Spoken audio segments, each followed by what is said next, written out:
سلام، من جواد قارایی هستم. یه ایرانگردم. ایران رو کشوری منحصر به فرد میدونم و قراره در سفرهایی که به بکرترین نقاط ایران دارم زیبایی‌های کشور عزیزم رو به شما هدیه کنم. کشوری که با تمام وجودم به اون افتخار میکنم.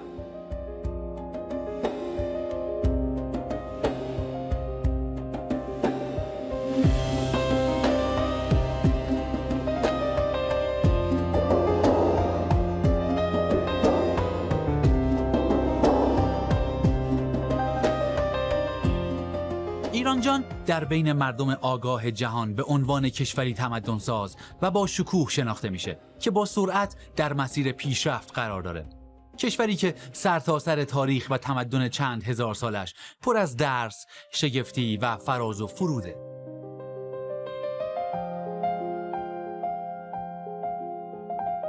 کشوری که شاید نیاز باشه تا عمری به اندازه عمر کهن تاریخ و تمدنش داشته باشیم و در تمام این عمر طولانی نقطه به نقطه این سرزمین با شکوه رو بکاویم و پای سخن مردان و زنان شریفش بنشینیم تا شاید بتونیم شناخت و معرفت بیشتری نسبت به ارزش‌های گوناگونش پیدا کنیم. و من به همین خاطر در اشتیاق شناخت وطن همواره در سفرم. وطنی که همواره برای من مانند مادر و پدر با ارزش بوده، هست و خواهد بود.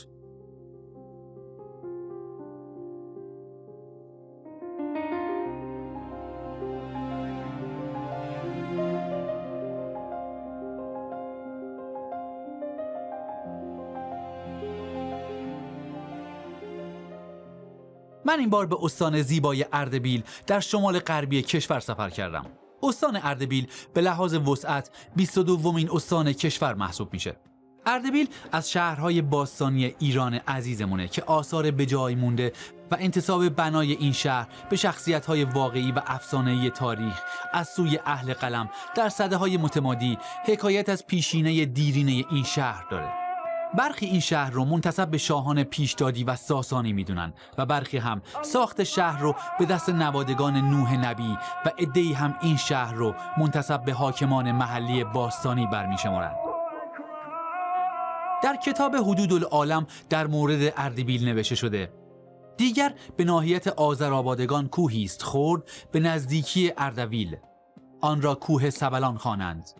اردبیل قصبه آذربادگان است. شهری عظیم است و گرد وی باره و برج و باروست. شهری سخت نعمت بوده، اکنون کمتر است و مستقر ملوک آذربادگان است.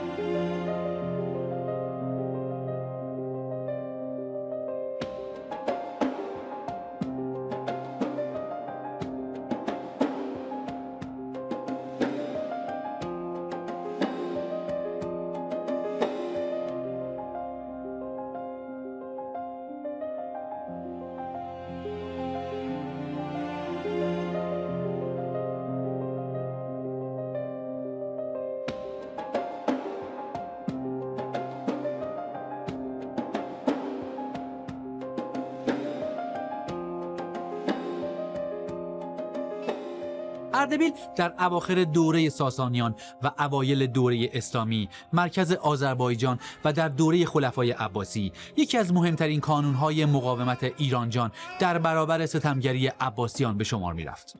و در زمان تیموریان و صفویان نهضت تشیع و جنبش‌های سیاسی ایران از این خطه برخاسته و باعث تشکیل حکومت صفویه شد.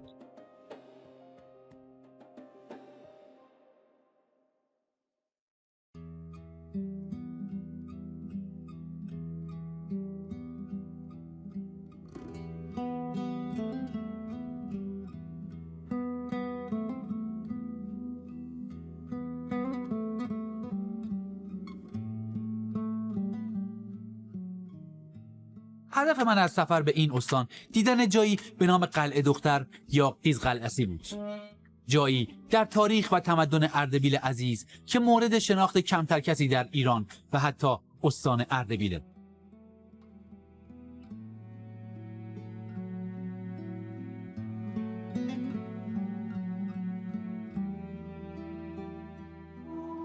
فصل فصل با تراوت بهار بود و من در مسیری بسیار زیبا که سراسر پوشیده از گلها و گیاهان گوناگونی بود، گاه بر روی چمنزاران و گاه بر روی تیغه های کوهستان در منطقه حفاظت شده دوملی در حال پیمایش بودم.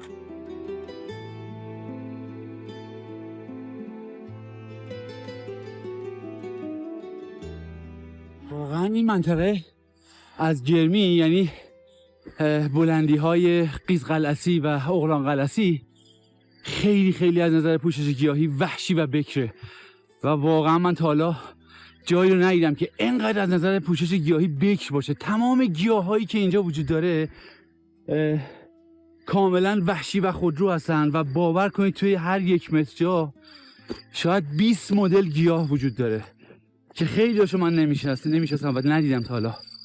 انقدر گلای عجیب غریب، انقدر پوشش گیاهی عجیب غریب اینجا وجود داره و انقدر بکره که فکرش هم نمی‌کردم اینجا از نظر پوشش گیاهی انقدر دست نخورده باشه. هیچ کسی اینجا نیست، هیچ انسانی اینجا انگار قدم نزده و هیچ اثری از خودش اینجا به جا نگذاشته. یک طبیعت کوهستانی بکر با پوشش گیاهی بی‌نظیرش.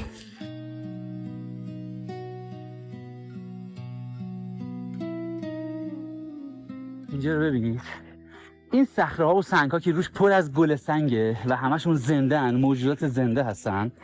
در کنارش ببینید اینجا چی رویده. این مظهر زیبایی و شکوه و حکمت خدا نیست؟ ببینید چقدر بی‌نظیر و زیباست. این همه رنگ، این همه شکوه، این همه ساختار هندسی و مهندسی. واقعا آدم وقتی میاد تو طبیعت به هر کدوم اینا که نگاه میکنه، این سنگی که روش پر از گل سنگ‌های رنگیه، این بوته بی‌نظیر با این همه برگ‌های زیبا و رنگ‌های زیبا و شکوفه‌هاش، این کوهستان، این طبیعت، این سبزه‌ها، بوته‌ها، هر کدومشون یک به یکشون مظهر زیبایی و شکوه خداوندن. ازشون آدم درس یاد میگیره و من واقعا خدا رو شاکرم به خاطر وجود تک تک این سنگ‌ها، صخره‌ها، بوته‌ها، گل‌ها، درخت‌ها، این آسمون زیبا. هر کدومشون به انسان داره درس زندگی درست میده، درس هدایت میده. همشون دارم میگم ببخشید، عاشق باشید، سخت کوش باشید، در برابر سختی ها مقاوم باشید، زیبا باشید، ببخشایید و بیکران با تراوت و پر امید باشید. امید یعنی امید و انگیزه چیزیه که آدم از تک تک این زیبایی هایی که خداوند تو طبیعت بر ما آفریده یاد میگیره و آدم یاد میگیره که امید آخرین چیزیه که میمیره و تا آخرین لحظه باید آدم مقاومت بکنه، باید آدم تلاش بکنه، زیبا باشه، بخنده، شاد باشه و با انگیزه زندگی بکنه. آدم یاد میگیره از این گیاهان زیبا که زندگی واقعا زیباست. توی سرمای شدیدی که اینجا پر از برف و یخ بود و هیچ کس فکرش هم نمی‌کرد که چون این بوته زیبایی زیر اون برفا و یخها که شاید دمای اینجا به 40 درجه زیر صفر برسه در بهار برویه و چون این زیبایی و چون این شکوهی رو به رخ بکشه. در حقیقت داره به آدم درس یاد میده. طبیعت بهترین و کاملترین و زیباترین و جذابترین دانشگاه دنیاست. باید ازش چیزی یاد بگیریم و خدا رو شکر بکنیم.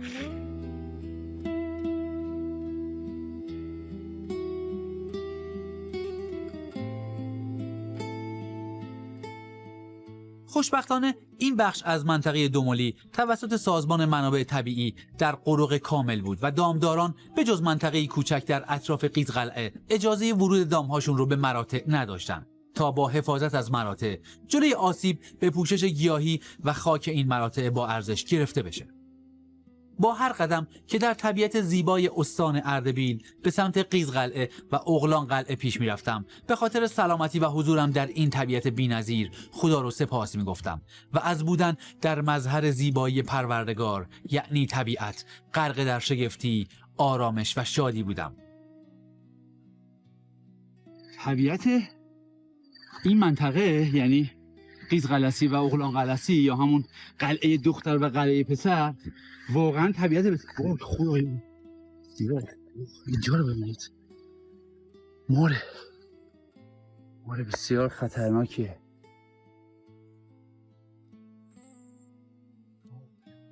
خدا رو شکر که منو نزد.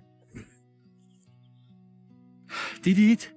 به همین سادگی آدم میتونه جونش رو توی طبیعت از دست بده. اگر حواسمون نباشه خیلی راحت امکان داره که یه مار سمی جلوی پامو ظاهر بشه و به خاطر اینکه میترسن و مجبورن از خودشون دفاع بکنن، چون اینجا قلمرو زندگی اونهاست، راحت آدمو نیش میزنن و نیش چون این ماری میتونه درجا آدمو بکشه.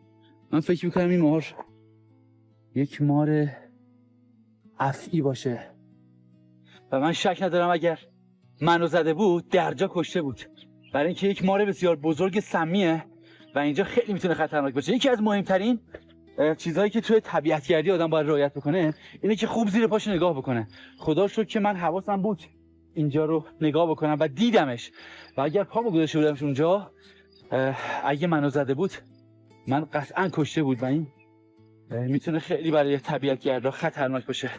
خب اینجا نه جاده‌ای وجود داره و نه حتی آنتن موبایل، اینجا موبایل آنتن نمیده و اگر این مار منو زده بود، حتی اگر میتونستم کمکی بیارم تا بخوام من خودمو به شهر و بیمارستان برسونم، قطعا تا اونجا مرده بودم.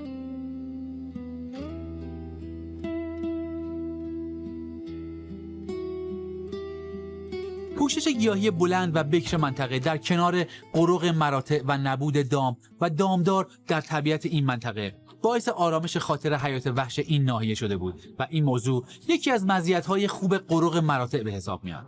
اما شوربختانه به دلیل کمبود آموزش در جوامع محلی، خیلی مواقع شاهد از بین رفتن حیات وحش توسط برخی از مردم محلی هستیم.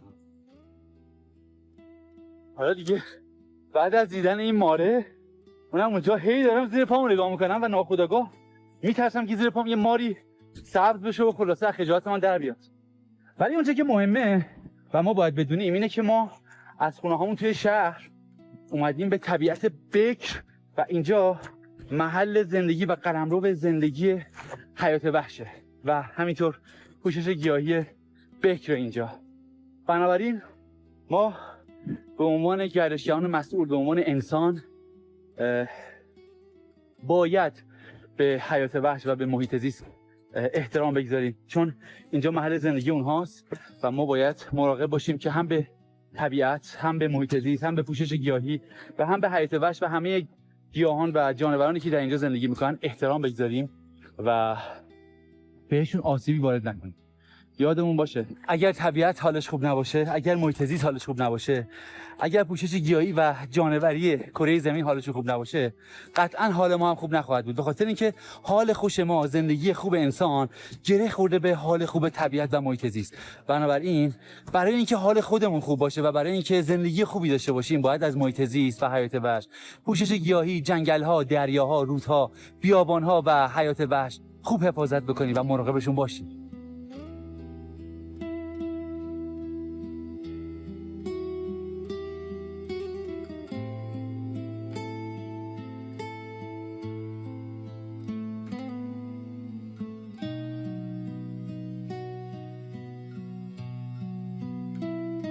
بالاخره رسیدم به قیز قلسی و اغلان قلسی.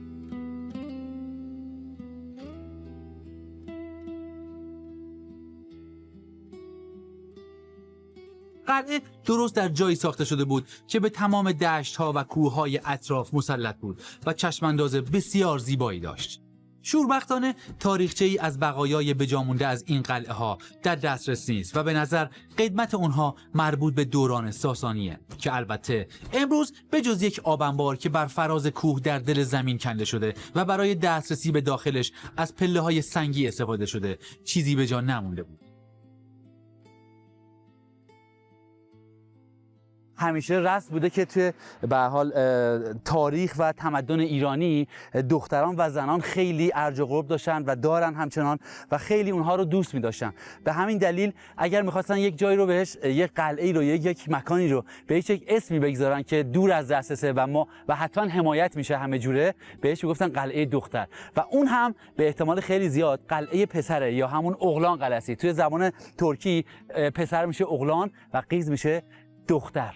و اینجا هم در کنار قیزقلعسی من میبینم که یه سری گاو و اینا هستش و 2 نفر که دام دارن، احتمالاً باید برم به سمتشون. ولی یک نکته که خیلی مهمه اینه که اگر قرار باشه برسیم به کسی که نمیشناسیمش در ابتدای ارتباط، اگر کلاه به سرمون داریم اون رو برداریم، اگر عینک روی صورتمون داریم حتما برداریم که ارتباط چشم در چشم در همون دقایق اول برقرار بشه و اگر دستکش دستمونه برای دست دادن از دستمون برشه.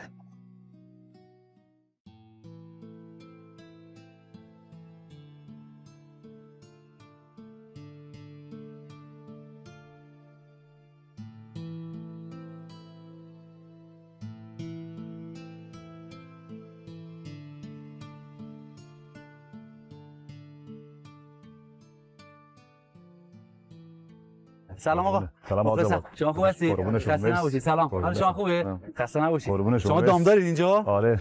اینجا بهش میگن قیزقلعسی. من گفتم حتما انقدر بکر و دور از دسترسه که هیچ انسانی وجود نداره، ولی شما ما دیگه پایینش دام دارید. پایینش هستیم. بالاش نمیتونیم. بالاش نمیتونید. آره. چقدر ماشاءالله دام دارید. همه گاون؟ آره دیگه. گوسفند ندارید نه؟ گوسفند نه. شما ساکن همینجا هستی؟ بله، روستای ما اون طرف داره، اون طرف کوه. اسمش چیه روستا؟ روستای کله‌درک. کله‌درک. و اینجا هم که مرتع. بله، مرتع روستای خودمون است که گاوامون رو میاریم روزا ترا، شبا میبریم روستا. ماشاءالله خدا بهتون قوت بده. بفرمایید. برکتتون زیاد بشه. ممنونم. سلامت باشید. متشکرم. اسم شریفتون چیه؟ محسن تنایی. ایشون پدرتون هستن؟ ایشون همسایه ما هست. همسایه‌تون هستن. خدا عزتشون بکنه. سلامت باشید. مخلصیم. به به. چه چای آتیشی هم درست کرد. چاییه یا آب جوشه؟ آب جوش می‌خوایم. آب جوشه. می‌خوایم از سایه کوهی استفاده کنیم. من خیلی اینجا دیدم پوشش گیاهیش خیلی غنیه. آره. هم چای کوهی اینجا خیلی خیلی زیاد بود و هم آبیشن. آره. با هم میشیم یه گپی میزنیم. اونش با من اونو میرم میچینم اگه اشکال نشه. میتونم مزاحمتون نیستم. بفرمایید. خواهش می‌کنم. سلامت باشید. ممنونم. چند تا گاو دارید؟ یه 40-50 تا هست. ماشاءالله خدا زیادش بکنه.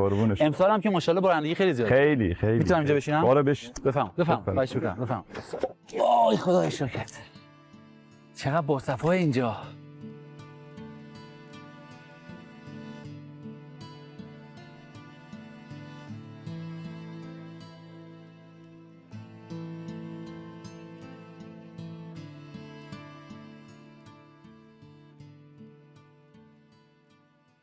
این قلعه ها مربوط به دوره ساسانیانه. البته منابع مکتوب و خیلی دقیقی نمیشه پیدا کرد، اما اونچه که بر فراز اون قلعه پسر یا اغلان قلعه‌سی وجود داره نشون دهنده آب‌انبارهایی که از زمانهای بسیار دور و تقریبا به شکل همون آب‌انبارهایی که در قلعه ها و کوهستان‌ها و ارتفاعاتی که در زمان ساسانیان می‌ساختن مردم اون زمان به اون شکل ساخته شده. بنابراین خیلی از پژوهشگران استناد می‌کنن به همون و میگن که این قلعه ها احتمالاً متعلق به دوره ساسانیانه. اما اون چیزی که می‌بینید پشت سر من قلعه نیست. اینها صخره‌ها و سنگ‌ها و در حقیقت بخشی از یک کوهستانه که به شکل یک سنگ بسیار بسیار بزرگ در اومده و از دور شبیه قلعه است، اما روی اینها در حقیقت قلعه ساخته بودن. درسته میگم؟ الان روی این قلعه آثار بیشتری باقی مونده یا روی قلعه اغلان؟ قلعه پسر آره. و جالب اینجاست، اینجا وقتی که نگهبانی میدادن به گفته مردم محلی و خیلی از پژوهشگران، برای اینکه به پایین دست یا به دشت پایین که آدم‌های دیگه اونجا زندگی می‌کردن علامت بدن، با دود علامت می‌دادن. یعنی آتش روشن می‌کردن، با دود علامت می‌دادن. همین الان من شنیدم برخی از مردم اینجا اگر به یک جای دوری بخوان علامت بدن و اگر موبایل در دستشون نباشه، هنوز بعضی ظاهرا با دود میتونن علامت بدن. با دود یا با صدا. آقا من برم می‌خوره چای کوهی و آبیشم بچینم؟ زحمتت میشه. من نه بابا چه زحمتی. یعنی اینجا توی دل طبیعت هیچ چیزی به اندازه چیدن این آبیشن‌ها و چای کوهی و دم کردنش روی هیزم‌هایی که این عزیزان در اینجا به حال زندگی می‌کنن و اینجا دارن چای رو برا کردن، آتیشش رو برا کردن و دم کردنش روی این آتیش با آدم واقعا هیچ چیزی بیش از این نمیچسبه. اگه شما برید دمنوش دم کنید، منم اینو آتیش رو تند کنم. آقا با اجازه. پدر جان با اجازه. فعلا با اجازه. برم اون سمت. خب اینجا اصلا نیازی نیست که خیلی آدم بگرده دنبال آبیشن و چای کوهی و پونه و سوسنبر، چون اینجا دیار آبیشنه. بیا نگاه کنید. به به به به. پر از گله. آبیشن معمولا توی فصل بهار، یعنی توی اردیبهشت و خرداد، پر از شکوفه‌های ریز میشه. خودش کلا برگاش خیلی ریزه و کاملا بوته‌ایه و یک جوری انگار پهن میشه روی سنگ و صخره‌ها و بوتش به همین شکل گسترش پیدا میکنه. اما نکته‌ای که راجع به آبیشن خیلی مهمه اینه که برای سرماخوردگی بسیار خوبه، طبعش گرمه و خیلی خوش عطر و خوش طعمه. به خاطر همینه که ما ایرانی‌ها عاشق آبیشنیم، مخصوصا دمنوشش. اینا رو میچینم الان میدم به آقا محسن گلی که اینجا دام داره. با گلش هم خوشبوتر و خوش عطرتر میشه و رنگ بهتری هم میگیره. و یک نکته خیلی خیلی مهم اینه که هیچ وقت آبیشن نباید از تهش بگیریم بکنیمش، به خاطر اینکه ریشش کاملا کنده میشه و از بین میره. فقط باید سرگلش و این سربرگ هاشو بچینیم با احتیاط که ریشه ها کنده نشه. این از آبیشن. حالا برم اون سمت. اینجا هم یه خورده چای کوهی هست. این چای کوهیه، نگاه کنید چقدر خوشگله. اینجا یادم نیست بهش چی میگن ترکا، اما بختیاریا بهش میگن کرک گربه. و من که یادم با دوستای بختیاریم تو زاگرس صحبت میکردم میگفتم ما اصلا دوستش نداریم، ولی هر وقت مریض میشیم مادرامون میدن که بخوریم و اینو دم میکنن. ولی خب عطرش عطر خیلی خوبیه و در حقیقت به زبان فارسی بهش میگیم چای کوهی. اینم چای کوهی. اونورم هست.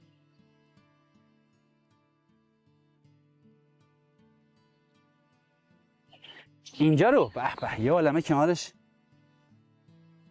پونه کوهی هست. چقدر پونه کوهی هم خیلی خوشبوه.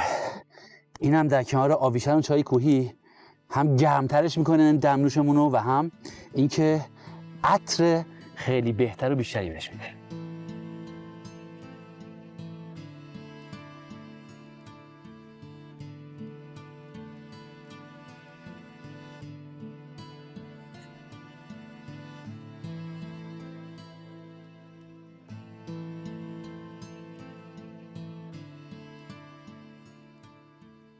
آقا محسن بیا ببین چی چیدم. دستت در نکنه بیار ببینم. هم آویشن یا همون کهلیوتی، هم چیز پونه وحشی و هم چیز چیدم چای کوهی. شما به چای کوهی چی میگید به زبان ترکی؟ توهلیته. به به چه جوش اومد. آقا زمان بذار من آتیشون رو تند کنم تا این دم بچشه 10 دقیقه یه روبی میچشه. درسته. بیا بریم این طرف یه خاطره واسه تعریف کنم. سینه هاشون شیرافشان باد و مراتعتان سرسبز. قربون شما. این گاوا رو دیدم یاد یه جوکی افتادم. یه روزی به یه نفر میگن شما به گوساله چی میگی؟ بعد برگشت یه نگاهی کرد به گوساله، بعد گفت بهش چیز نمیگیم، وای میسیم بزرگ که بهش میگیم گاو. شما همچین ضرب المثلایی ندارید؟ نه بابا ما شما ولی جوکای ترکی خیلی باحال میشن. ما بهش میگیم گوساله. گوساله آره دیگه، یعنی همون گاو ساله یا همون گاو 1 ساله. آزاد این گله دختره سخته.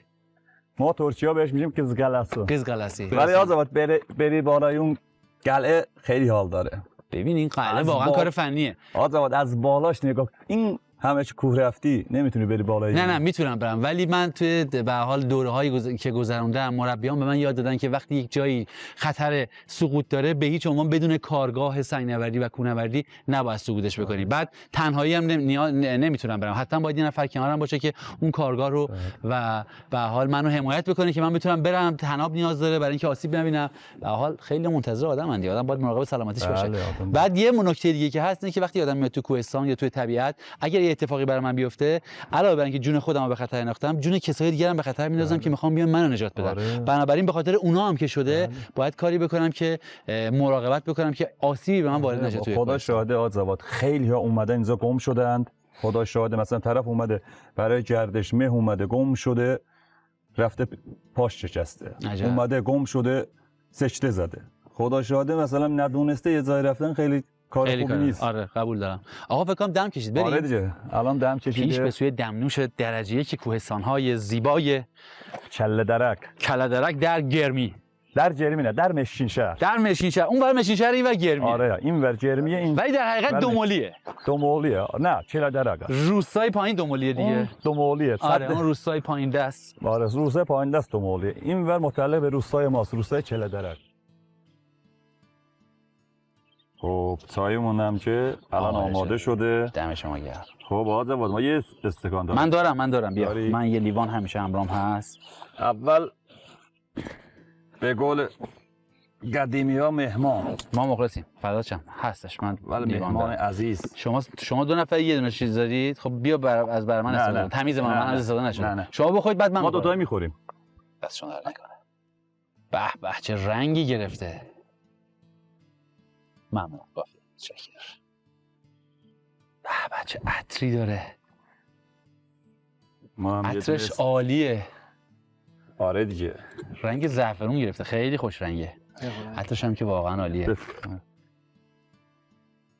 قندم در بیارم. شما قند بیار، به من چای کوهی بده، من به شما شکلات بدم، قربونه. شیرینی بدم. نوش جان. چی شد که اومدی اینجا؟ شما از اول بچگی تو همین منطقه دامدار بودی یا منطقه دیگه بودی؟ نه، روستام چمنزا است. تو روستای ما یه زمانی 80-70 تا خانواده زندگی می‌کردن. همه به خاطر اینکه بدون امکاناتی چیزی نداشت، همه کوچ کردن به شهرهای اطراف. چه امکاناتی یعنی؟ آب و گاز و برق داشت؟ اون زمان که نبود. الان خدا را شکر برق داریم، آب داریم. خدا رو شکر. گاز نداریم. بعد راهمون هم خوب نیست. بله. خدا شاهد اینو بگم، همه درسته که روستای میرزای محرومی است، ولی اکثرا انسانایی که اینجا زندگی میکنن انسان شریفی هستند، با اینکه با زحمتمون رو در میارند، ولی همه نمیشه به این روستا رفت یه جوانی یه دید، یه دختری یه دید، پسری یه دید سواد نداشته باشه. همه با سوادم. خود من 6 تا خواهر دارم، همه‌شون چمشون فوق لیسانس رو دارن. آفرین، خدا رو شکر. محسن ازدواج کردی؟ نه. چرا؟ چند سالته الان؟ الان 34. 34 سالت ازدواج نکردی؟ چرا؟ معمولا تو روستا خیلی زود تو 20 سالگی، 22 سالگی، این تو روستای ما برعکسه. همه خدا شاهده بالای 30 سال. الان فکر کنم 4-5 تا پسر هستن که بالای 30 سال هستن ازدواج نکردن. چرا؟ والله همش این شاید این بلای تون ما شده که میریم شهر درس میخونیم برمیگردیم روستا نمیتونیم ازدواج کنیم. جدی نظرت چرا نمیتونید ازدواج بکنید؟ والله خود من چه از توقعتون میره بالا؟ نه توقع ما که نه. دخترها توقعشون میره بالا. شما رفتی شهر درس خوندی، اونا چرا توقعشون میره بالا؟ دخترم از روستا میرن شهر دیگه. اونا میرن شهری باشه، ما بریم با پسر شهری ازدواج کنیم. بابا پسر روستایی که هم خوشگل‌تره، هم خوش‌هیکل‌تره، هیکل‌تره، هم کاربلدتره، هم مرد زندگی‌تره که. نه دیگه روستا زندگی سخته، به خاطر همون شهر رو انتخاب میکنن. خب الان که روستا اکثرا دیگه همه چی دارن. آره خدا رو شکر. یعنی اگه شما دام داشته باشی هم درآمد خوبی داری، هم که به حال امکانات وجود داره. خدا رو شکر. خدا رو شکر. الان خدا شاهد همه روستا درآمدش خوبه. من خودم به شخص راضی هستم. خدا رو شکر. خدا رو باز 1000 مرتبه شکر. همین که تو طبیعت هستیم، همون که تنمون سالمه، خدا رو 1000 مرتبه شکر. خدا رو شکر. بله. خب ولی من چون تنها پسر خانواده بودم، از پدر مادرم نجاتداری می‌کردم. چون اونا به جز من کسی نداشتند. خدا حفظت بکنه. قربون شما. پس پدر مادرم همه زندگی من. اگه اونا نباشن دنیا رو میخوام چیکار. واقعا همینه. به خاطر همون از همه خوشی‌ها، از همه خوبی‌ها، از همه چیزایی که میتونستم تو این دنیا به دست بیارم، به خدا شاهد ما اینجا که مثلا من خودم اینجا که زندگی میکنم، هر کار کشاورزی بهجی کردیم. این همه سختی کشیدیم و جالب اینجاست برای من که تهران هم رفته و اونجا مغازه داشته و به خاطر پدرش که بیمار بوده رها کرده اومده اینجا برای اینکه حفظ بکنه، نگهداری بکنه از پدرم. واقعا دمت گرم. قربون شما زبان. قربون شما. اینجوریه که من میرم توی روستاها با مردمان اونجا میشینم، حرف میزنم و اون درد دلاشون که گوش میکنم خیلی چیز ازشون یاد میگیرم و بخش‌های مهمی از سفرهای من به همین گفتگوها میگذره و سعی میکنم که ازشون چیزی یاد بگیرم که تو زندگیم سعی بکنم ازش استفاده بکنم. آقا دم شما گرم. واقعا خدا حفظتون بکنه.